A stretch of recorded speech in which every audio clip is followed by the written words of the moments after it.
Welkom jongens bij een nieuwe Chill React. En Joet reageren wij op de 15 raarste dingen onder wetter of zo? Ja, onder wetter.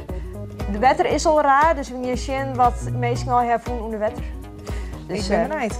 We gaan het zien. We beginnen. 3, 2, 1. Yes. De oceanen op aarde hebben veel geheimen. Sinds de mensheid bestaat zijn er spannende, waardevolle, maar ook enge dingen gevonden in de zee. Hier zijn 15 meest angstaanjagende dingen gevonden onder water. 15. Temple of Doom. Deze plek in Mexico heet niet voor niets de Temple of Doom, tempel van verderf. Het heeft veel grotten en zeer smalle doorgangen die op een doolhof lijken. De enige manier om in het onderwatertunnelsysteem te komen is door erin te springen. Je kunt er makkelijk de weg kwijtraken omdat het erg donker wordt. Dit kan leiden tot verwarring en gebrek aan coördinatie. 2 dingen die je absoluut niet moet hebben wanneer je in een duistere en enge grot aan het scuba duiken bent. Nee. 13. Ocean Atlas. Leuke reclame. We gaan nu richting de zee. Neem je ooit eens een duik in het water van New Providence nabij de Bahama-eilanden, schrik dan niet van dit gigantische beeld. Het is een kunsteninstallatie van Jason de Cares Taylor en het grootste onderwatersculptuur in de wereld. Ja, maar het dan beeld is stelt een het meisje plaatst. voor dat het gewicht van de oceaan op haar schouders Dat is houdt. toch eng. Het is in de gelijkenis gemaakt van Atlas, de Griekse godheid. Als ik gewoon zwemmen best in de zuster. Vandaar ook de naam Ocean Atlas. De gebruikte materialen zijn pH-neutraal en dus milieuvriendelijk. Wauw. Geleidelijk aan zal de 60 ton wegende en 5,5 meter hoge Ocean Atlas kunstinstallatie 5,5 meter. transformeren tot een kunstmatig rif voor nieuw zeeleven. Het zal echter nog een Vissies. tijd duren voordat dit enorme beeld onder de zeedieren zit en er net zo angstaanjagend uitziet als de sculpturen bij het volgende nummer. Oh. 12. Moussa Ah, ik vind het gewoon naar. Ja. en is ook het werk van de Britse kunstenaar Jason de Cares Taylor. Zoals je ziet is het idee van onderwaterbeelden die op den duur kunstmatige riffen moeten worden wel erg knap bedacht. Aan de andere kant zien de beelden er best griezelig uit Ja, wanneer ze dit eenmaal is toch overgroeid zijn met al het gadverdamme. zeeleven. Dit is toch naar? Dit is toch geen kunst? Ja, maar Dit dit is de video. Raarste ding wat ze onder wetter showen. Ik van dit heeft ze plaats. Ja, maar het ziet er gewoon raar uit als het zwemst en er komt op zo'n vieze skimmelman zitten. Gadverdamme. Skimmelman. Zou je Hallo. bijvoorbeeld durven om tussen Eeuw. deze cluster van met vegetatie begroeide standbeelden Waar zit er onderwater meer? selfie te maken? De beelden zijn niet Vegetatie iets dat je vanzelfsprekend onder water verwacht aan te treffen. Gelukkig weet je nu dat deze dingen bestaan en hopelijk schrik je niet al te veel bij het zien Gelukkig van net in deze Nederland, gruwelijke guys. beelden. Gelukkig net.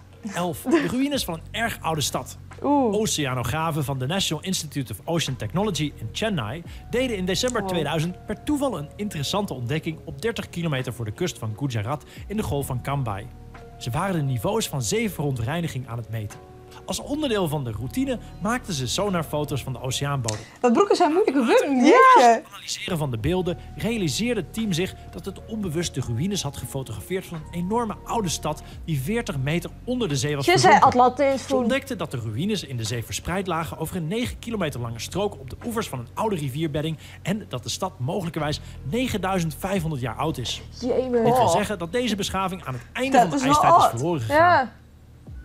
10. Stenen structuur in Galilee.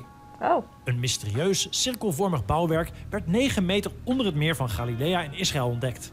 Wetenschappers deden de ontdekking voor het eerst per ongeluk in 2003 toen ze met behulp van sonartechnologie de bodem van het meer onderzochten. De stenen structuur bestaat uit basaltrotsen en lijkt gerangschikt te zijn in de vorm van een kegel. Het bouwwerk meet 70 meter aan de basis, is 10 meter hoog en weegt naar schatting 60.000 ton. Het is 2 keer zo groot als de oude steencirkel bij Stonehenge in Engeland. Er wordt beweerd dat het door mensen is gemaakt uit een goed georganiseerde samenleving. Maar wetenschappers kunnen nog niet verklaren hoe oud het precies is Hoe en kan het waarvoor dan het heeft onder gediend. wetter? Ja, ik wil helemaal onder wetter. 9. Dodelijk onderwatermeer. Oh jee. Het is misschien raar om te bedenken dat er door onze oceanen rivieren en meren stromen. Dit vreemde natuurverschijnsel komt voor wanneer de dichtheid van het water verandert als gevolg van verschillende temperatuur Het en is gewoon een zoutgehalte. meer in een meer. Op de bodem van de Golf van Mexico bestaat zo'n meer. Onderzoekers ontdekten dat Een meer in een niet levend uitkwamen. oceaan. Oh, wat? Op een diepte van Dan is er het wetter in wetter. Huh? een trek van 30 meter en een diepte van 3,6 meter. Aan de rand van het meer kun je de overblijfselen zien van de dieren die er zijn gestorven van Dat is toch sneu. Het is gewoon een meer in een meer. Dit is echt... Ik snap hem net. erg hoog zoutgehalte en de hoge concentratie van Advertentie? giftige stoffen, methaan We en hebben een waterstofsulfiet. reclame. 8. Rama Setu. Rama Setu. Deze vreemde ontdekking werd gedaan door een NASA-satelliet die een foto maakte boven de Indische Oceaan. Van de verte lijkt het net een ketting van objecten dat loopt tussen Sri Lanka en India onder water. Onderzoekers hebben gecalculeerd dat het om rotsen gaan die net een brug vormen van ongeveer 48 kilometer lang. Het interessante aan dit gebied is dat het wordt genoemd in een oud hindoe gedicht waarin wordt gesproken over een magische brug. Legendes vertellen over de god Rama die een brug bouwde tussen Sri Lanka en India. Onderzoekers beweren dat de rotsen 7000 jaar oud zijn, terwijl de zandbank waarop ze liggen nauwelijks 4000 jaar oud is. Wauw. Het vermoeden bestaat dat de zogenaamde brug niet natuurlijk is ontstaan. Als mensen het hebben gebouwd, dan zou dit echt een supermenselijke prestatie zijn geweest voor die tijd. Poeh. 7. Vermiste onderzeeër. De USS Grunion was een onderzeeër die ongeveer een maand nadat het vertrok tijdens zijn eerste oorlogspatrouille in 1942 werd vermist. Volgens de Amerikaanse marine had de USS Grunion op een vijandelijke torpedobootjager geschoten en bracht het 3 schepen van het type torpedobootjager tot zinken en viel het vijandige schepen aan tijdens zijn eerste oorlogspatrouille. Hierna werden de onderzeeër, inclusief de 69 man tellende bemanning, aan boord nooit meer teruggevonden. De zonen van de 69. bevelvoerende officier van de Grunion hebben jarenlang gegevens verzameld van de plotselinge verdwijning van de onderzeeër en hun vader. Totdat ze in 2002 een mogelijke locatie hadden gevonden van het wrak. Het ingehuurde onderzoeksteam vond het voor de kust van de Aleuten in 2007. Ze weten nog 2007 steeds pas. niet hoe de onderzeeër is gezonken, maar tenminste weten de nabestaanden nu de laatste rustplaats van hun Oh ja. familieleden. Wauw. Echt 100 jaar daarna. Ja. Hoewel de vorige nummers best eng waren, zijn haaien het laatste ding dat je wilt tegenkomen onder water. Oeh. En van alle haaien zou je toch echt geen ontmoeting willen hebben met een grote witte haai. Duiker Adam Mooi. Malski Is ziet je vaak mooiste grote emotie? witte haaien op zijn Ga nou. duiktripjes. Nee, Op was- een van zijn nee, tripjes nee, kon hij nee, deze nee. haaien zoals andere keren vanuit een kooi bewonderen, 20 meter onder het wateroppervlak. De haaien die hij zag leken meer nieuwsgierig dan agressief. Toen hij echter terugkeerde naar de boot, bewees de vis waarom het de reputatie heeft van het meest angstaanjagende roofdier van de oceaan. Een grote witte haai van ongeveer 4,8 meter, Gilbert, komt onverwacht uit het water schieten en valt Oh. agressief een andere grote witte haai aan. Dat is Wauw. een rivaal. Dit spannende moment Het werd was een gefilmd op rivaal. ongeveer 80 kilometer van de Australische kust. 5. Wow. Diepzee, octopussen en meer. Ja, nee. Ja, maar Dit octopussies. is echt Even gas terug vies. van het laatste clipje en ga naar de zeebodem waar het rustig is. Daar zijn er geen cannibalistische haaien te zien, maar wel deze dieren. Volgens de wetenschappers vind ik echt die volle deze enger plek dan een ontdekten, haai. is dit de grootste bekende Je was er verzameling binnen van net in diepzee Nederland, hè? octopussen. Dus daar hartstikke in In leuk. Californië Nou, werden en- ongeveer 1000 octopussen waargenomen. Bijna allemaal leken ze te broeden. En wanneer deze diepzee-octopussen niet aan het broeden zijn, dan doen ze normale dingen, zoals even een hapje eten. Hier zie je Even een hapje karkas van eten, een dode jongen. walvis. Mom, mom, mom. Dat wordt opgegeten door allerlei griezelige wezens, waaronder Ja. de diepzee-octopussen. Wetenschappers hebben het eindelijk ontdekt, het langste wezen in de zee. Het dier is ook gezien in diepzee en heeft, zoals vele dieren van de diepte, een vreemd uiterlijk. Het is lichtgevend, heeft geen onderscheidende kop of staart en heeft een geschatte lengte van 45,7 meter. Wat? Voor. Het overtreft zelfs de blauwe vinvis van 30 meter. Het exemplaar werd ontdekt aan de westelijke kust van Australië. De Wat is dit? Dit is siphonophore, die gewoon verwant is aan kwallen en touwtje. koralen, ziet eruit Een als een touw. lange gelatineuze draad. Het is eigenlijk een kolonie van individuele organismen, clusters van cellen die zichzelf klonen om het touwachtige lichaam te produceren. Ja. Oh, wauw. Zouden er langere exemplaren bestaan?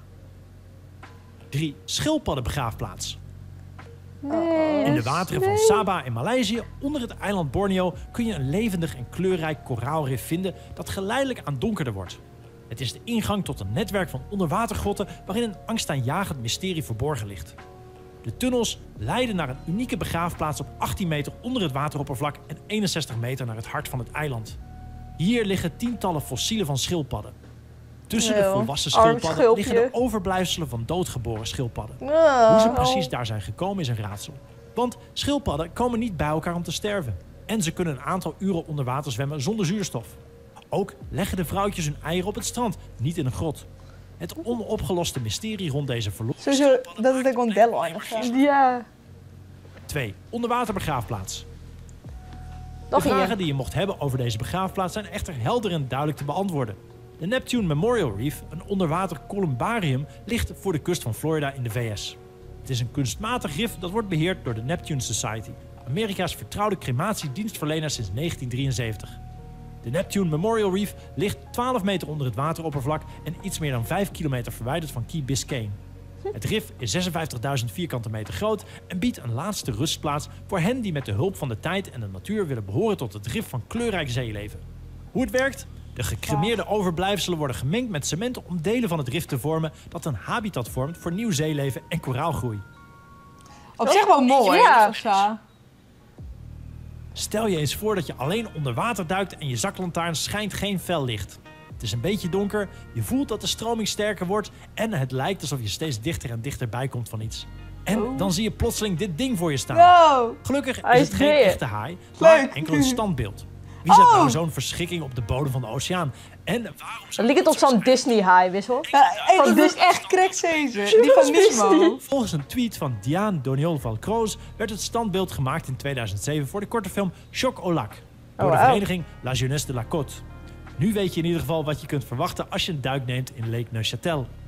Oh ja. Oké. Welke van deze dingen vond je echt angstaanjagend? Nou, welk van deze dingen vond je nou echt angstaanjagend? Ik denk ik vind eigenlijk bijna niks angstaanjagend. Maar ik vond het wel heel mooi, maar die dat is dan, als dan deel is, dat dan die overblijfselen of zo steeds met dan een soort cement dan wordt. Ja, ik vind die octopussen vind ik vies. Dat vind ik Die wel boord. octopussen die doen niks. Ja, mijn vind ik wel vies. Vieze beesten. Oh, vieze beesten. Nou, interessante video. Ik heb Ja. veel geleerd. Maar Ja, vooral dit ding wat nou voor zit. ja, dit is wel een bijzonder beest. Dat zie ik ooit net. Nee. Hij heeft ook nog een idee van waar wij op reageren, Matte. Stuur het even op. Stuur ze gezellig op. Abonneer op Joe. Jou even een likeie. Doe ik even een leuke reactie. Was Sto het engste voest van deze video.